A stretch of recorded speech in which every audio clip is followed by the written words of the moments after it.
Hey everybody, how are you? It is the weekend. So, here is the upcycled male doll, and basically, every time I will mold a male doll, it will be this base, and I'm so excited to be able to turn him into Frankenstein. I'm using 2-part epoxy sculpt.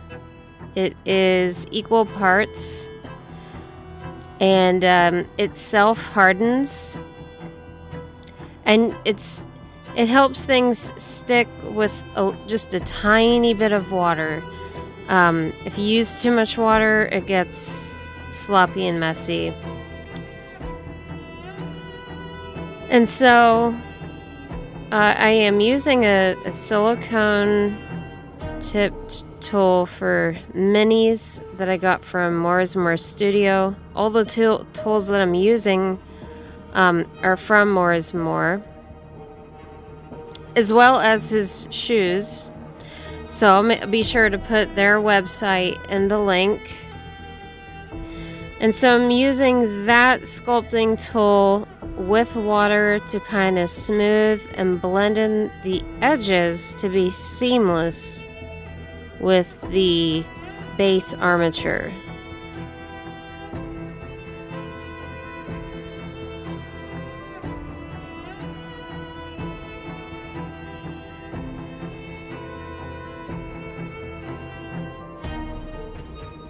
I don't know why it looks like the video is like the light is flashing like a strobe light.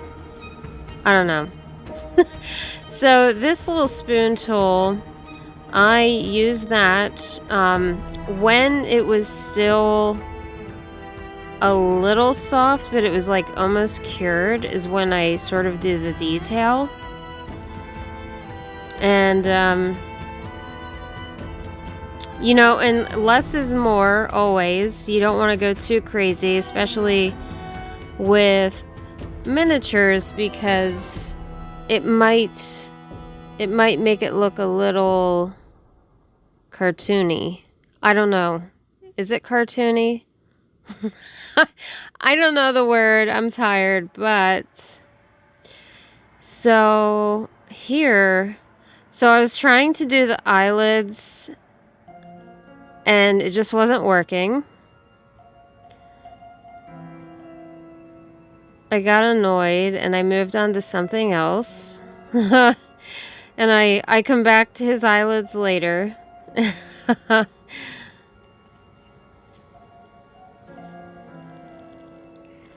Let's see, what am I doing now? Yeah, I tried again. I'm like, I don't know. I can't remember anymore. Yeah, I got tired of it. So we decided to just enhance his cheekbones a little bit.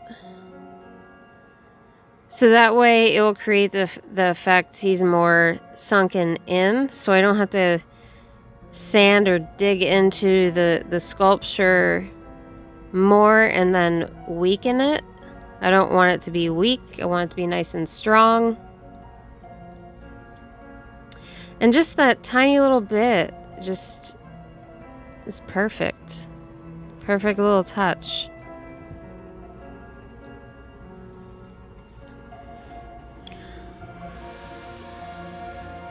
Oh yes, and I almost forgot.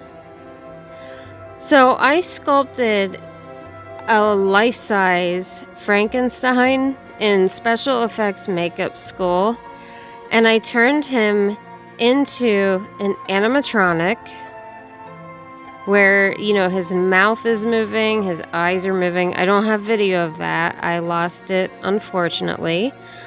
But I will have photos at the end of this video so you can see. I did this, I think, 11, 12 years ago.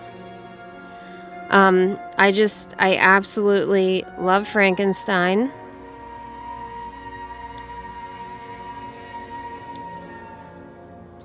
So, yeah, I sculpted Frankenstein my first semester, and it was horrendous. And then I did it my last semester, and it was really cool to see, how I progressed, just practice and asking questions, how do you do this? How do you do that? I was like a sponge. So it's really fun to just bring all of that to miniatures and small scale.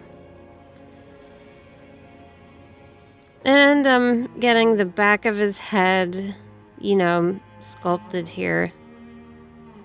So that's what I'll put on. I'm probably going to shave it down. It's a little too fat, so I'll probably trim it. But I'll put that on permanently once his eyeballs are done. Now I'm working on the eyelids again. I think I wasn't using enough clay, so it had like nothing to grab onto. And that one was like the easiest one ever. I'm like, boom, boom. Wow, really? And then I got to do the left side. I don't know what it is about doing the left side on anything. It is so hard for me. Even with large scale sculpting, I'm just like, ugh, why is this so hard? Maybe it has to do with like left brain, right brain? I don't know. Anybody know some science on that?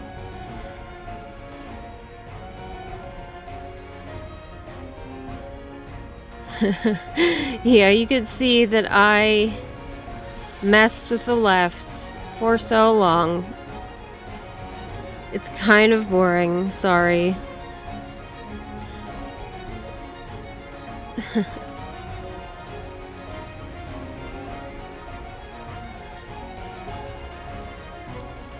He's gonna be so cute. Sorry.